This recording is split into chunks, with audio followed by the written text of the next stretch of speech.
Mesdames, Messieurs, bonsoir. Merci de nous rejoindre sur notre télévision pour vous informer. Bienvenue à cette édition du journal, un journal qui retient deux grands titres à la une de l'actualité. On parlera de l'avenir des nouveaux diplômés, bien sûr au lendemain des cérémonies de collation de grades académiques et de fin de l'année académique. Il s'agira bien sûr de la problématique de l'emploi en République démocratique du Congo. Nous irons également à Kolwezi pour voir où est-ce qu'on en est avec l'évolution des travaux de la voirie urbaine dans cette partie de la province du Katanga. Une fois de plus, bonsoir et bienvenue. Je vous l'ai dit en titre, arrivés au terme de leurs études, les lauréats pensent actuellement à leur avenir. Les demandes d'emploi tombent déjà dans les entreprises, des dossiers classés sans suite.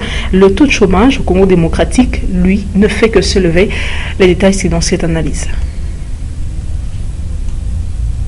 C'est autour de 2300 jeunes qui ont fini leurs études à l'issue d'un cursus académique de plus ou moins 5 ans. Au lendemain des cérémonies de collation des grades académiques de la première session, les anciens étudiants sont face à la réalité.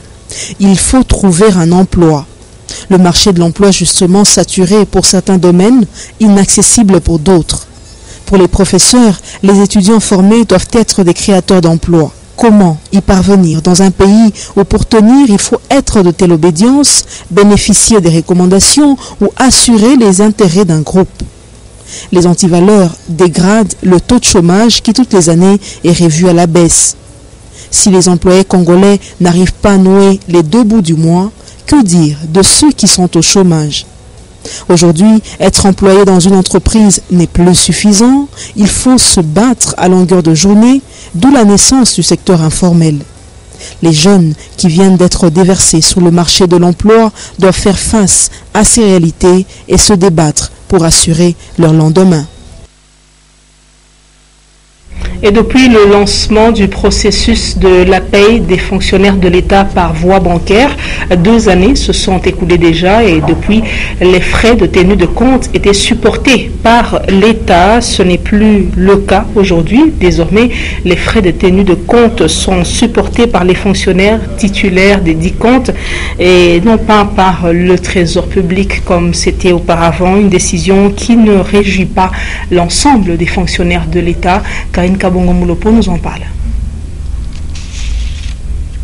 Suite à un circulaire du ministère national des Finances et du Budget rendu public par le comité de suivi de la paie des fonctionnaires par voie bancaire, il faut savoir que tous les agents de l'État dont le salaire de base est égal ou supérieur à 100 $ américains, soit 92 000 francs congolais, des frais de tenue de compte salaire leur seront désormais défalqués de leur rémunération.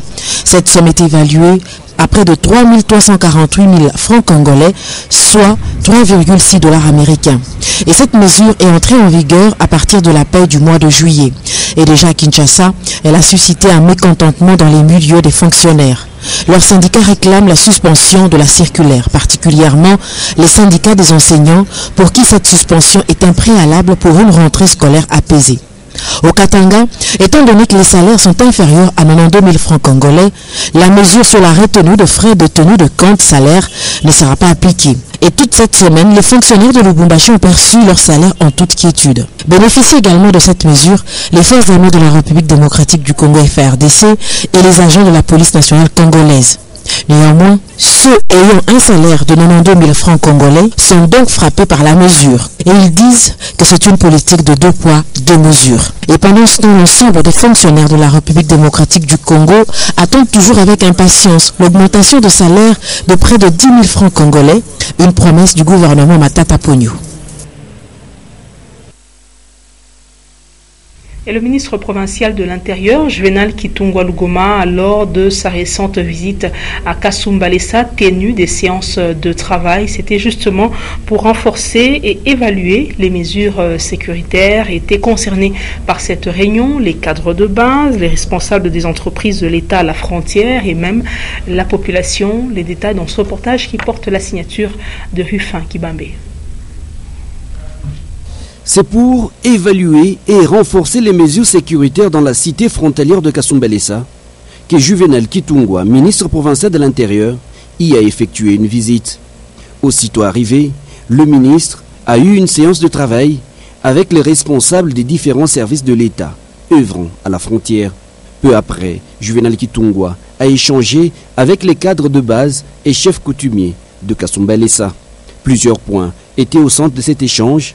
C'est notamment l'autoprise en charge de la population, la vigilance, la bonne gestion administrative et l'identification des opérateurs économiques. Comme vous le savez, la sécurité est globale et globalisante. Pour qu'il y ait sécurité, il faudrait que la population concernée puisse s'y impliquer.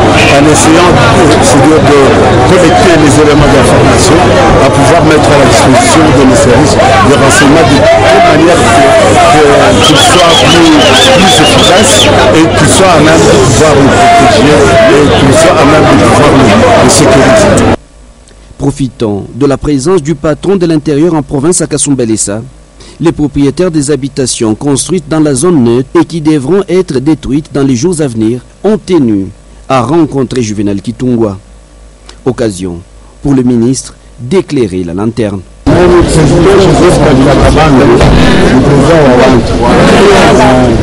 Donc, muko deja muko kwenye vikala hapa. Kama yeye anataka ujishe kama ndio kweli fasi yake, hebu ujishe mwenyewe.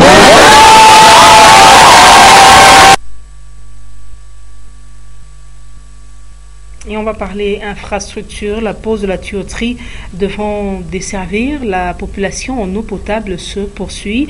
Actuellement, les ouvriers travaillent sur la chaussée Musée Laurent Désiré Kabila. Les engins sont visibles sur cet axe. Malheureusement, après les travaux, l'on ne songe pas à dégager les devants des magasins dans un laps de temps, situation qui rend la ville malpropre. Les détails dans ce reportage. Les travaux visant l'amélioration de la desserte en eau potable se poursuivent. Actuellement, les 10 travaux sont entrepris sur la chaussée Musée Laurent Désiré Kabila. Les ouvriers creusent, préparant ainsi les galeries qui vont accueillir la tuyauterie. Sur la même avenue, certains travaux sont arrivés à terme. Et la population fait ce constat malheureux selon lequel beaucoup de parterres ont été détruits au profit de ces travaux et à la fin, les choses ne reviennent pas à la normale. Aujourd'hui, le devant des magasins du centre-ville sont sales, presque inaccessibles, chose qui ternit l'image de la ville. L'on apprend quand même que la réparation de ces routes va également suivre, mais déjà que Lubumbashi manque de parking, ces espaces réservés à cette fin sont désormais envahis en dépit des efforts fournis par les tenanciers des magasins pour observer la propriété à ces endroits. À noter qu'à la fin des travaux, toutes les communes de Lubumbashi recevront de l'eau en permanence et d'autres verront leur desserte améliorée.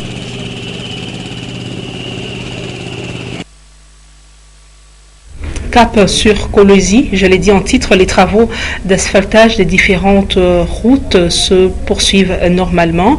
Actuellement, les avenues Kasenga, Okito, Kamina, Lubudi et autres reçoivent leur première couche de base et c'est même pour ça que la population de Kolwezi dit un grand merci au gouvernement provincial du Katanga. On en parle dans ce reportage Roger Mbouy et Stéphane Chisso. Les grandes villes du Katanga sont transformées de bout en bout, particulièrement dans la réhabilitation et construction des routes et autres infrastructures. À Kolwezi, par exemple, le gouvernement provincial a également financé la réfection de la voirie urbaine. Plusieurs avenues de la ville reçoivent la couche de base avant que ne débute l'opération d'asphaltage proprement dite sur Kasenga, Kamina, Sandoa, 3Z, Lubudi et Okito, avenue située au quartier Mutoshi. Bien évidemment, les habitants du quartier sont contents de ces changements.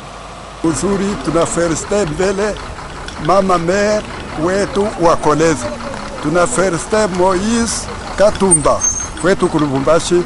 Tunaferste president wetu Kabila Joseph pakuona kintu eko natufanishia na hii njia yetu ya 3Z ilikuwa yenye kuharibika. Hapa leo tena tunaona Bachinois wanaanza kuitengeneza. Il faut dire également que les caniveaux sont construits en même temps que la réhabilitation des avenues.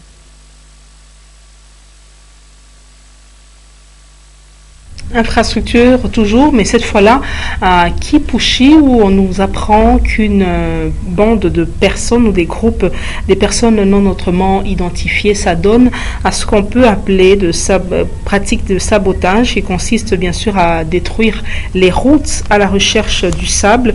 Les habitants de cette cité minière demandent l'implication des autorités compétentes, bien sûr, pour freiner ce mal qui ronge les routes de Kipushi. Reportage Luis Lumami, Diane Kassongonyota. Alors que le gouvernement provincial s'acharne à déployer des ateliers sur différentes routes du Katanga pour soit les réhabiliter, soit pour les construire, d'autres Katangais s'adonnent à la destruction de celles-ci. À Kipushi par exemple, quelques-uns de ses habitants, à la recherche du pain quotidien, se mettent sur quelques routes pour en soutirer du sable. Ils creusent en cassant l'asphalte. Les cas les plus fréquents s'observent sur les avenues du 24 novembre et Mungoti. Je déplore le comportement de nos amis de Kipushi. Au lieu de détruire les abords des routes, nous demandons que vous puissiez commencer à aller chercher le sable. Il y en a dans des carrières. Il y a peu, les habitants de Kipushi ont élevé leur voix pour que la réhabilitation de la voirie urbaine atteigne la cité. Mais à ce jour, eux-mêmes se mettent sur ces mêmes routes pour les détruire.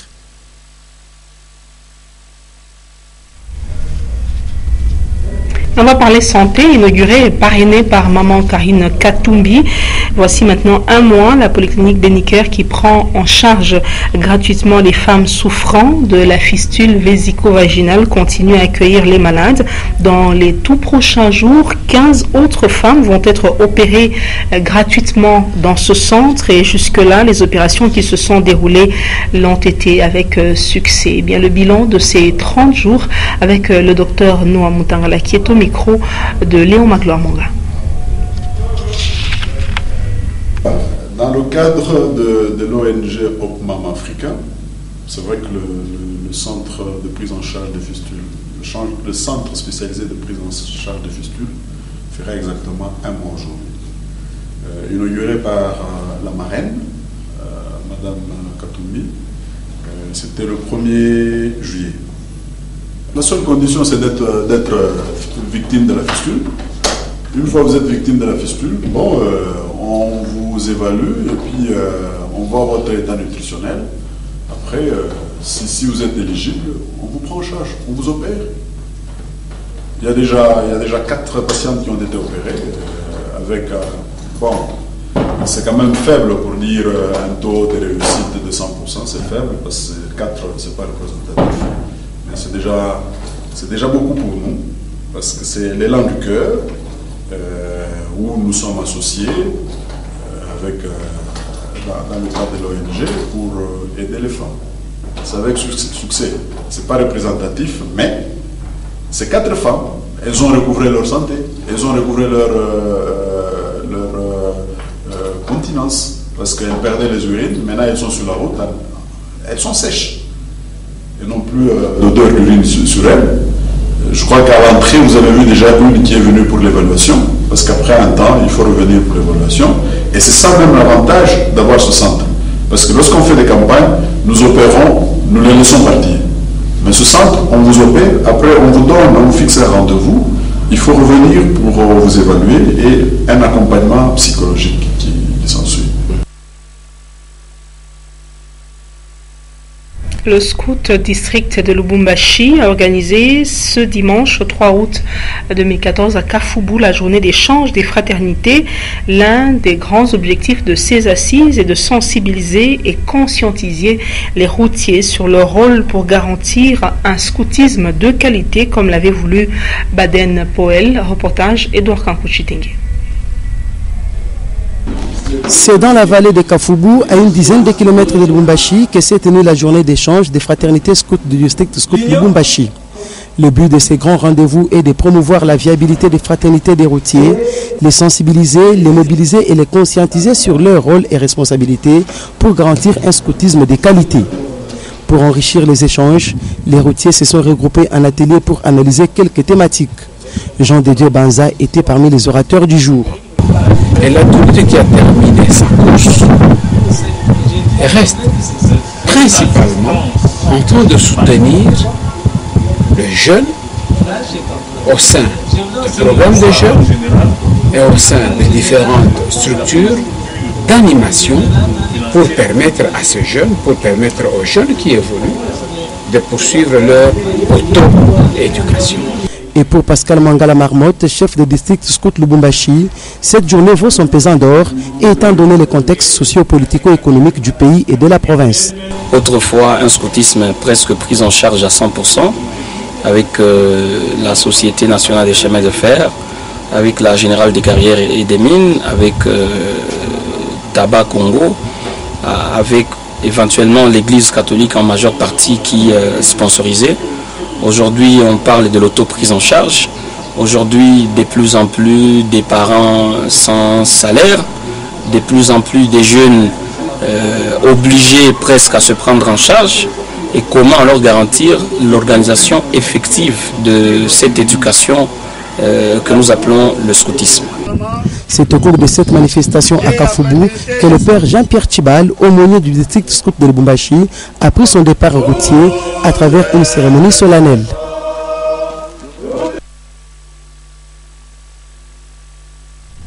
Madame, Monsieur, sur cette note se referme cette édition du journal. Merci à vous de l'avoir suivi. Je vous retrouve très prochainement sur une autre télévision pour vous informer avec le même et réel plaisir.